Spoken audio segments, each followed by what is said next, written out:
Thank you for listening to my podcast. Like my page on Facebook for daily inspirational quotes with pictures from Indian country and for other podcast interviews with successful Native or Indigenous people.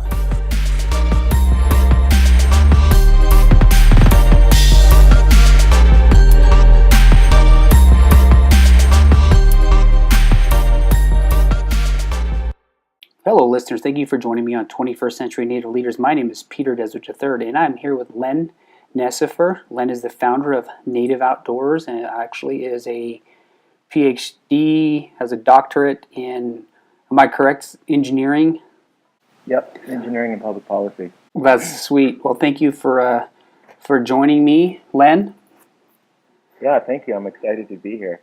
Absolutely. So tell me about yourself, your tribal affiliation, your clans. Yeah, my name's Len Necefer. I am born for the Tachitni clan. I am the Tachitni clan. I am born for the Scottish people. My maternal grandfather is Nakai Dinea, and my paternal grandfather is Romanian. So I identify with all four of those clans, and I was very fortunate to be raised with both of, all of those cultures as well. That's awesome. So you're multicultural then, huh?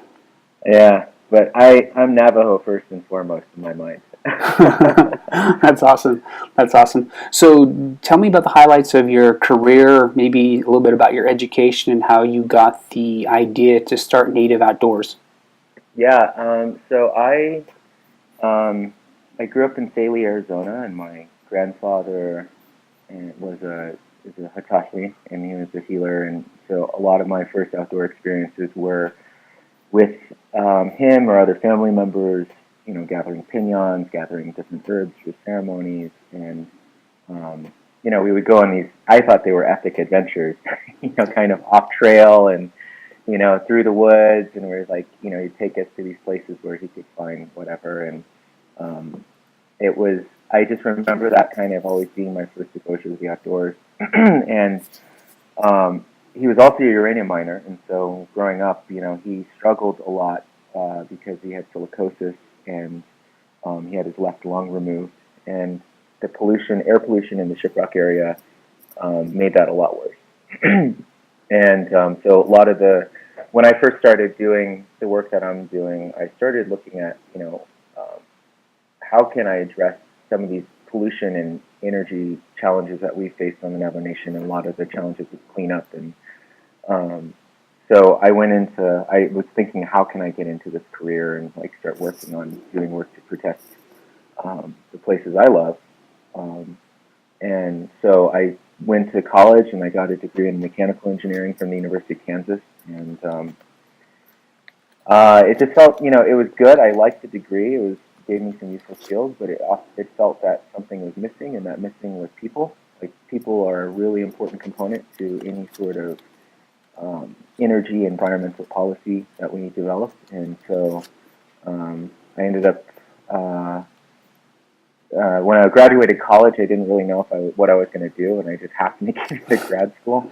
And I said, it was either that or working third shift at a railroad depot in West Texas. And so I was like, well, I guess I'm going to have to lose sleep somehow. So, so I ended up going to grad school. I spent 4.5 years in Pittsburgh at Carnegie Mellon, and my degree there, engineering and public policy, I was looking at the ways in which cultural values could be used to inform technical decision models for energy policy development. And so part of my work was coming home and just doing interviews with folks in the Shiprock area about their views about energy development, energy resource management, and then also how do our cultural values and our relationship to land, how can that be incorporated as well? And so I published a couple papers from that. And but what really that taught me is that the way we interact with the environment is really important, and it doesn't just stop at energy. It also is how we do outdoor recreation.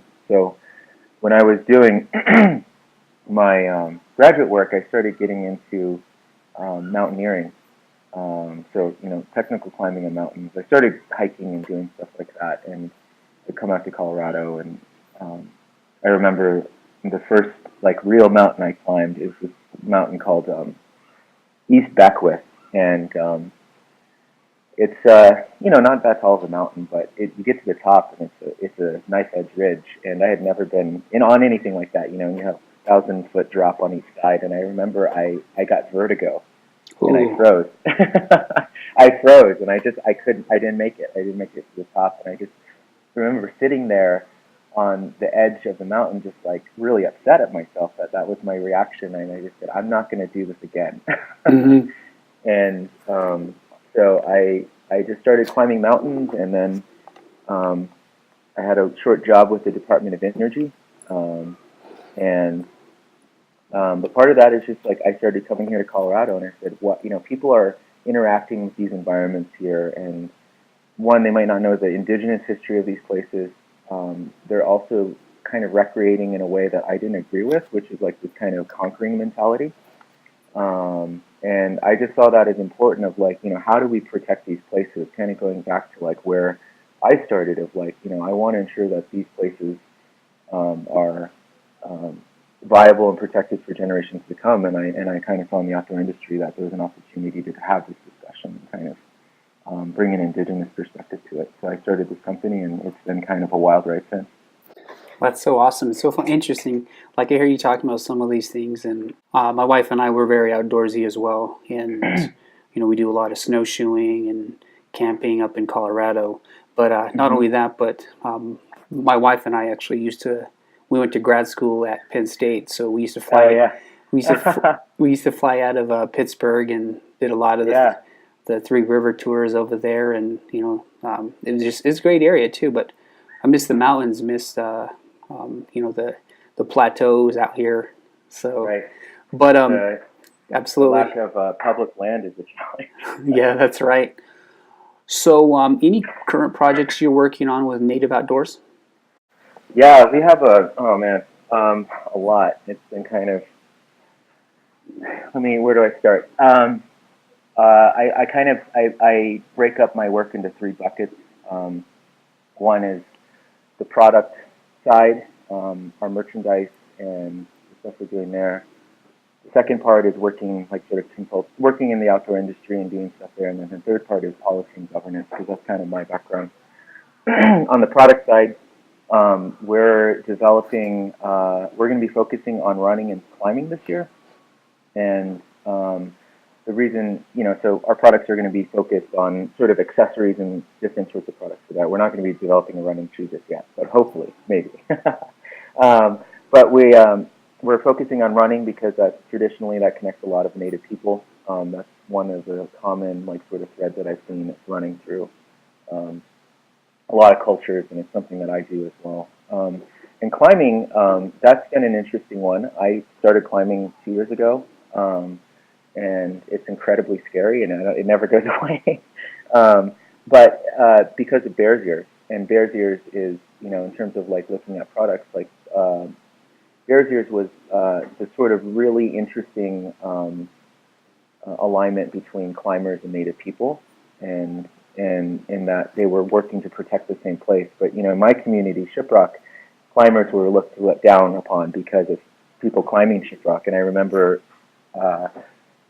My family getting really upset about the climbers going up Shiprock, and I completely understand that now. But I think this is, in terms of how do we protect places like Bears Ears, it's going to take all of us. And so this is kind of an opportunity to bridge that gap a little bit and do some education through our products of the community. So we have some things coming out on that end. In the outdoor industry bucket, I've been doing a lot of adventure travel, or not adventure travel, but like storytelling. So one of the pieces that I did back in January is I helped organize a bunch of pro athletes and to come to Bears Ears, and we ran 250 miles in about 34 hours across Bears Ears in 6-mile chunks. But along the way, I was doing a lot of education about tribal sovereignty and like the role of tribes, and like kind of having this really in-depth sort of engagement with these folks that are very powerful and have big platforms in the outdoor industry. And it was really awesome because I think what what people came away with was an empowerment about how to speak about tribes and how to elevate the voices of Native people. And it's been really cool. So we had a movie come out about that called Messengers, and that was really fun. So that's one piece, and then immediately after, I did a trip up Blanca Peak in the middle of January with one of my friends who's a pro skier. But before that whole trip, what we did is that we spent 3 days going, basically to all across the Navajo Nation and giving context to the mountains.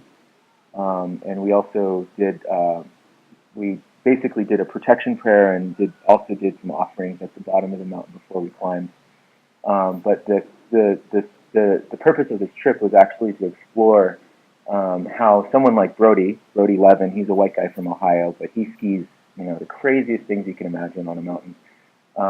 But we came together because of the fact that we love these places. We're doing a lot of work to protect them, and I wanted to share with him this culture that we have that's associated with these mountains. And so we did this trip up Blanca Peak, Cisnagini, and yeah, it was cool. It was a different experience for him to put down an offering and ask for permission before going up. And I'm writing a story for the Alpinists, which is about a 5,000-word piece, but it's exploring the history and context of the mountain with Changing Woman, the Talking God, and the Hero Twins, and like the significance of that mountain, and sort of how that plays into like my mountaineering and the things that I do now. And it's cool. It's a fun story, and I think it's like it's going to be a really, I think, a way to interpret these creation stories in a way that can be engaging for our youth and sort of give context to this mountain.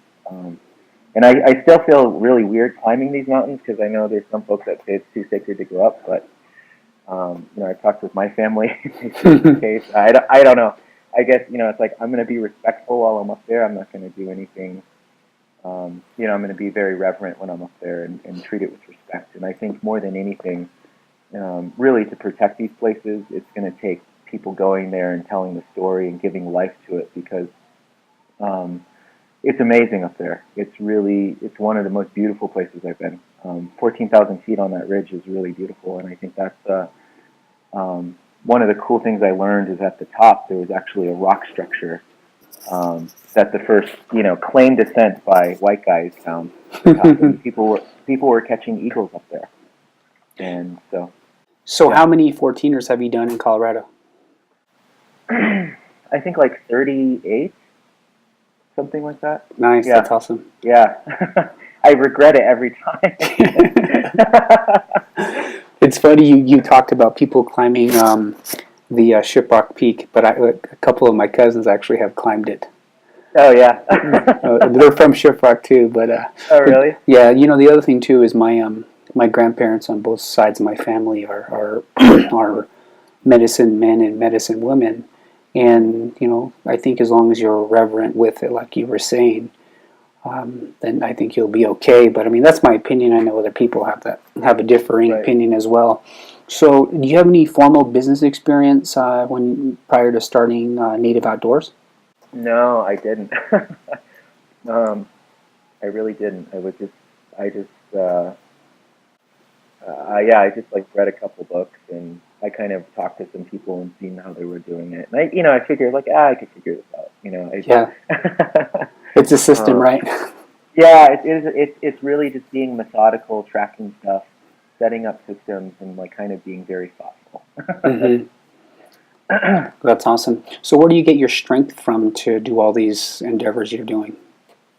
I think it really comes from, I think really, I've actually been thinking about it a lot, but I think one part of it is I'm really proud of where I come from, and I'm really proud of the stories that I was able to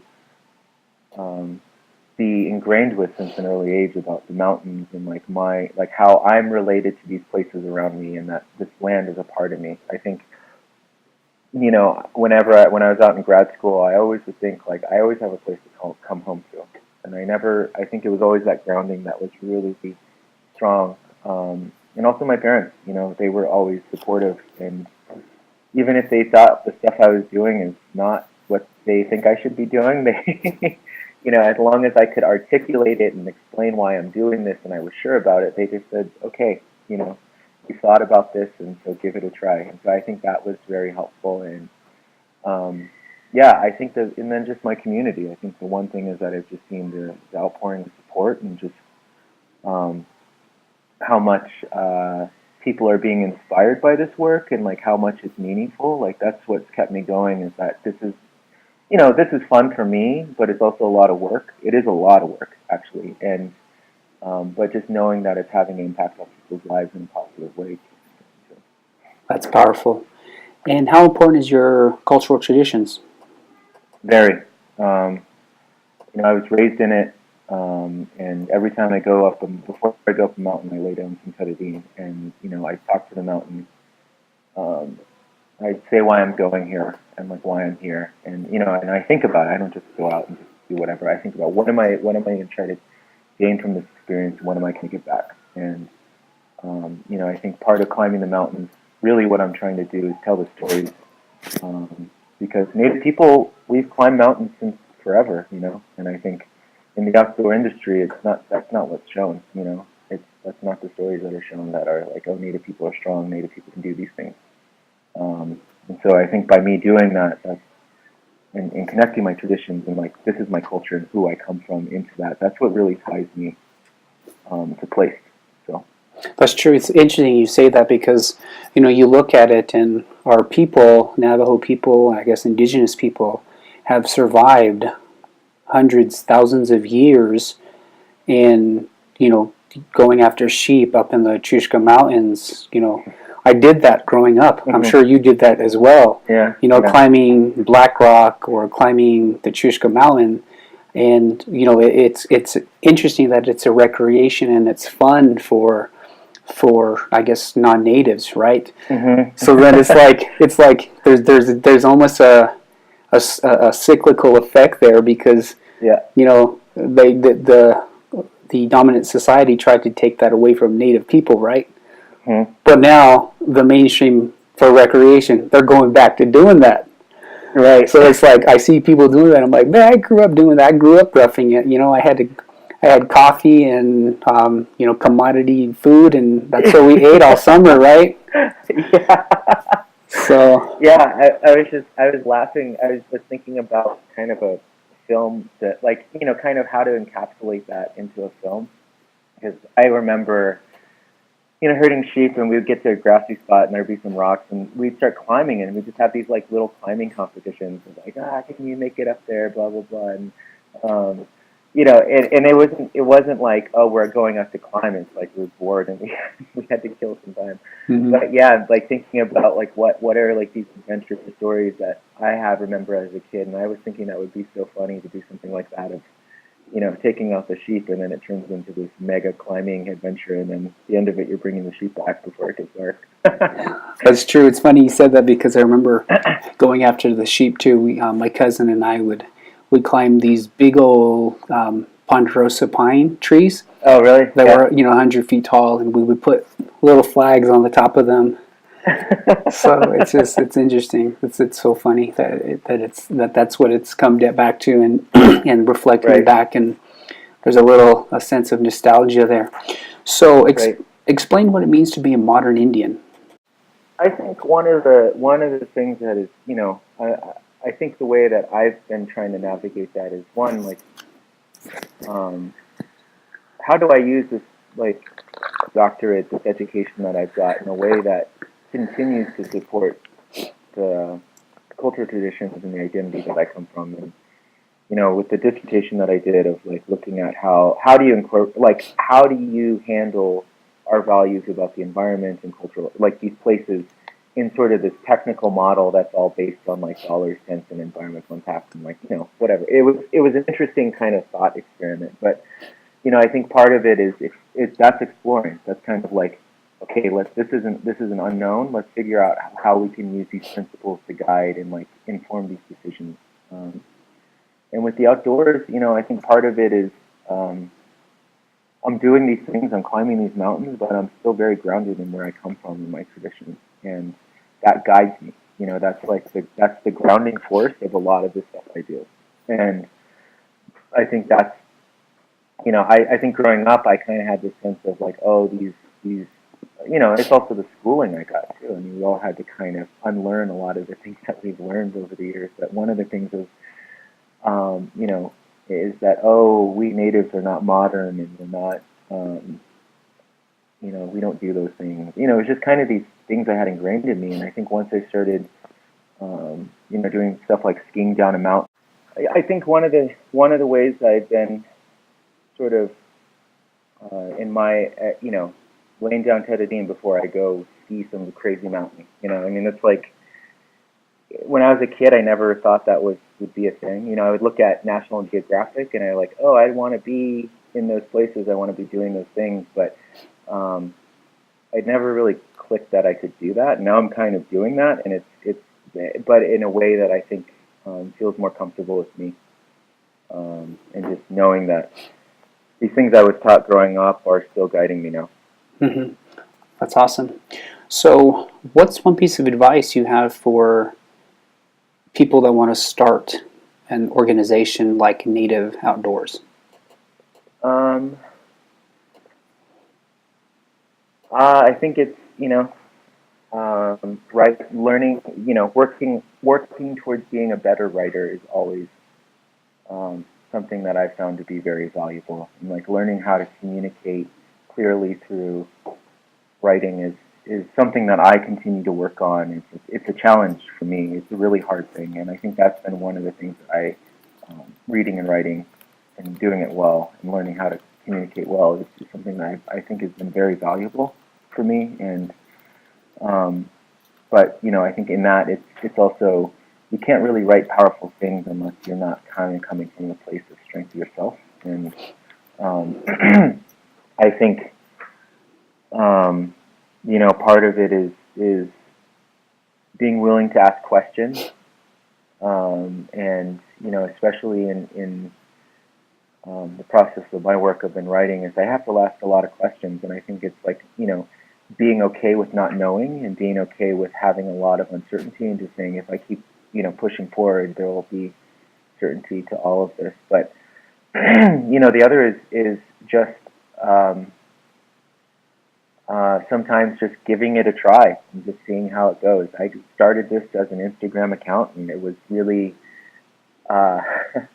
haphazard. I didn't really plan it out. I just said, I'm going to start this thing and see what happens, and it just kind of it just started presenting opportunity after opportunity, and so it's been good. So I think it's also just being willing to work hard. I definitely, I put in 12-hour days a few times a week, and I try to take some time off during the week to get outside and be out there, because that's my job now. But it's also putting in the hard work, and it's long hours. But that's it's not that different than going on a long hike or being out, herding sheep for hours. Mm-hmm. It's kind of just a different way of work. It's a different form of work, but it's just as much. That's awesome. So, if you had, like, you have all the knowledge and your skills, right, and you had to do it all over again, what are a couple of things you would do in the first 2 weeks? I think I would have started. I didn't realize how many opportunities there are to do free classes for like skiing, but I think I'd learned how to ski a lot earlier. I learned how to ski 2 years ago, and I kind of I had the opportunity, during those right down the road. There's a couple organizations there that do provide the access and also the opportunity to do that. And when I grew up, we didn't have money to go ski. That's an expensive sport, but people have been skiing for 6,000 years, and they've been skiing for hunting, and I realized it didn't have to be that expensive. And so a lot of the skiing I'm doing now is all backcountry. So I think I would start there, starting building skills in that realm, because now I'm having to play a little bit of catch up. Nice. Is there anything else you would like to add? Any shout outs or props or promote your page? Yeah, I think, it's being outside is who we are. It's our, I say it's the first classroom that we have about learning our culture, learning our language, is being outdoors. That's where those things happen. And, I think we just have to define for us what that means, because the outdoor media that's out there does not reflect us and like our experience out there. And I think we have the opportunity to redefine that.